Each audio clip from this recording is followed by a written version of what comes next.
Hi, today I want to talk about this pen. This is the Edison Pen Company Herald. Uh, cool pen. This pen is not mine, but I was asked to regrind the nib from a medium to a stub, which I did. You're going to see a writing sample where I'm actually going to show you before and after. Because I think at this point it's been ground, I think it turned out pretty well. So a little bit about the Edison Pen Company. Brian, who's in charge of the place, he started making pens on a lathe kind of in his garage, I think, as a hobby. They're really gorgeous. Found a market, and now he's Edison Pen Company. And they don't do huge runs of pens, I don't think, but they do a lot of interesting filling systems. This one's just a cartridge converter, but they have pens where he calls it the pump system, which is a vacuumatic.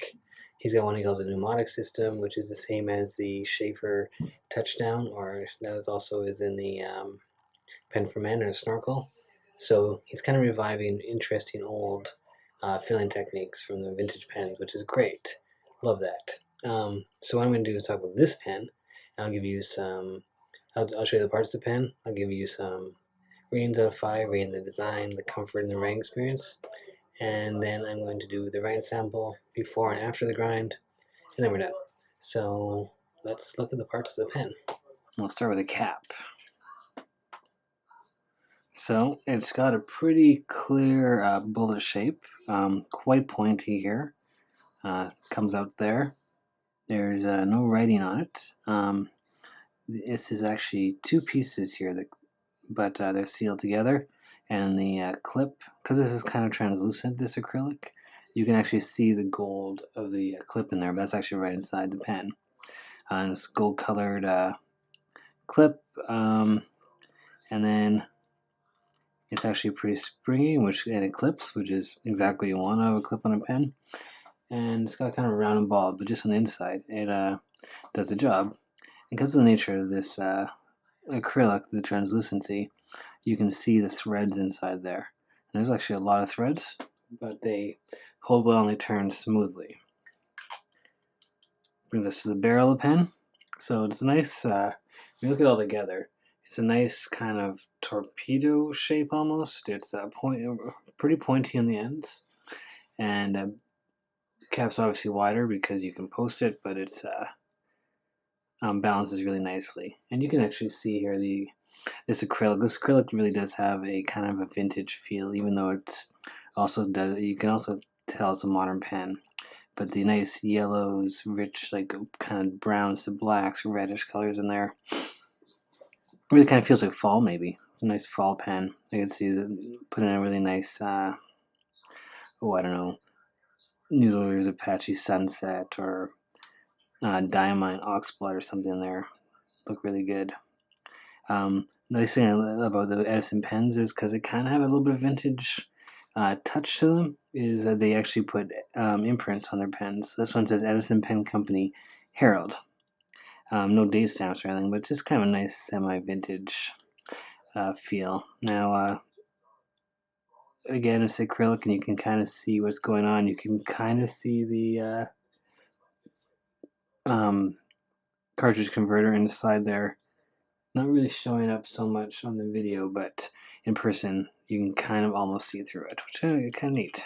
So even though there's a fair number of threads in there, it doesn't take too much to take it off.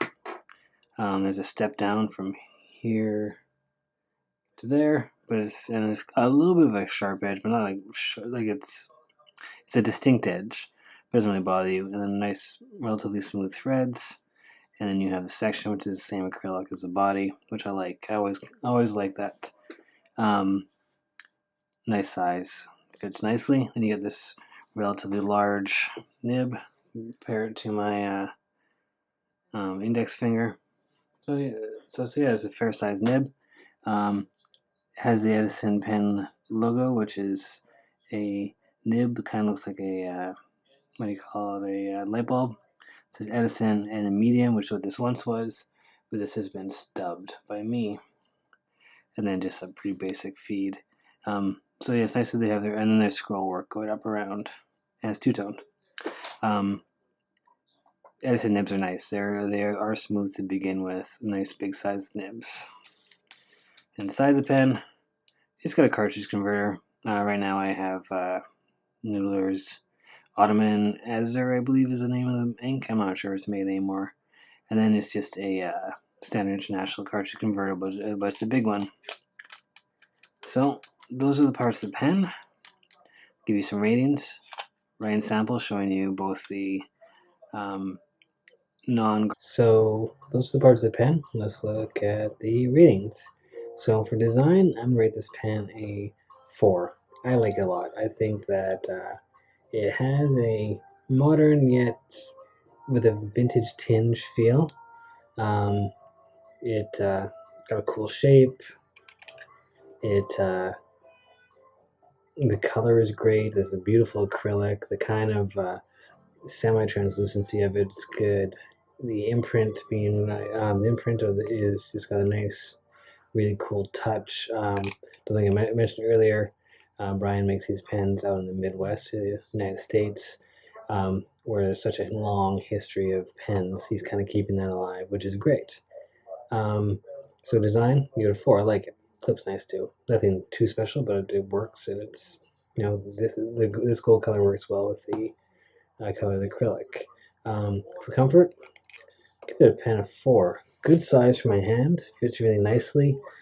Section's a good size, decent size, fits in my hand nicely. I don't feel any kind of discomfort. You can post the pen. Sorry, I went the wrong way. You can post the pen, and the cap isn't too heavy, so it's not unbalanced at all. It's not a really deep post, so you can knock your cap loose, but I personally wouldn't need it. If you have giant hands, you might want to. If you have normal size hands like I have the side I have, it is not necessary. All right, so writing experience. Before the grind, I would give this a 3.5. I find Edison pens, and this one included, run a little dry for my taste. Very easy to loosen them up. I think they probably run a little bit dry just for that reason, that it's not that hard to make them a little bit wetter. It's harder to make them drier. That being said, after the grind, writes really nicely. And I honestly didn't really have any problems with the writing before the grind. So writing experience, it was decent. So those are the ratings. We're going to do the writing sample next, where I'm going to show you the pre-grind and post-grind writing, and then we're done.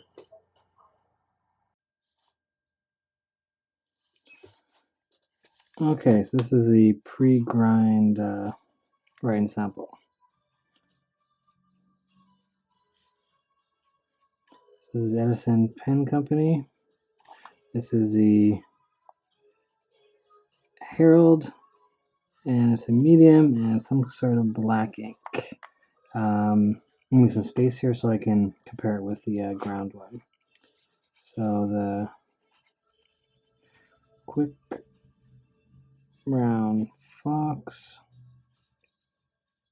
jumps over the lazy dog. So as you can see, it's writing really nicely, nice and smoothly. Yeah, I kind of like writing with it. This paper is Midori paper, so it's very slick. So this is sliding along really nicely. Let's see if I can write quickly.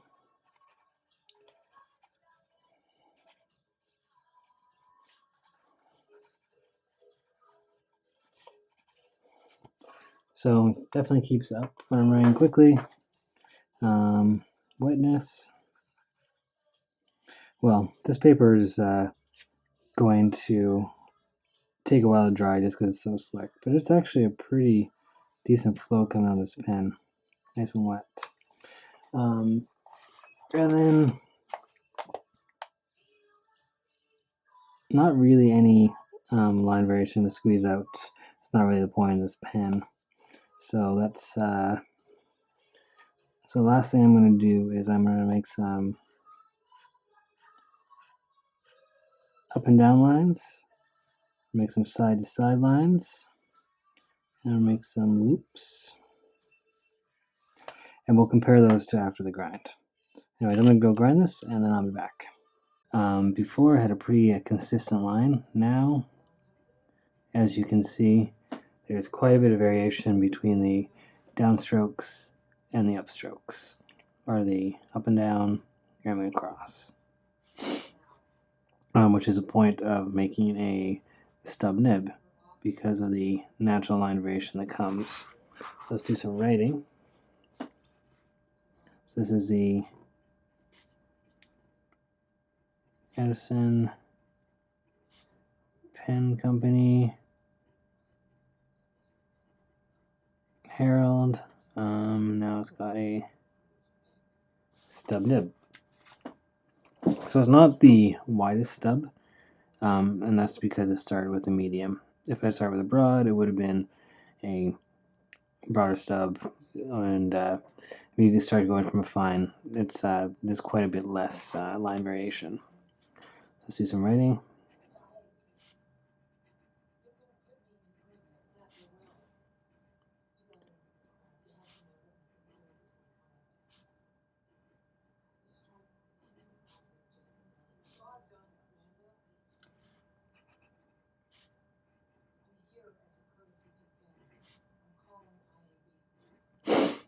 Foster's a lazy dog. So natural line variation. Examples like there to there, there to there. Pretty good. So is it still keeping up?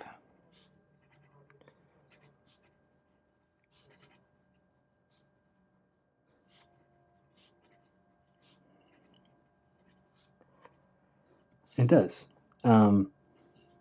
Because of the stub, you do have to set it pretty much dead on. Otherwise, there's a little bit catching, and it doesn't write out to the edges. But as long as you have it seated correctly, it's good, and it's moving really nice and smooth across the paper as well, which is nice.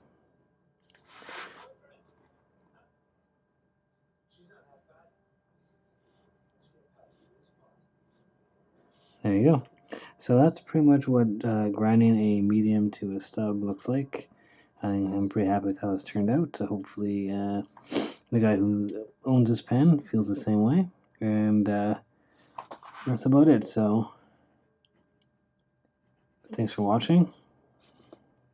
If you like the video, hit the like button. Feel free to subscribe. There's plenty of videos, plenty more to come. But until next time, goodbye.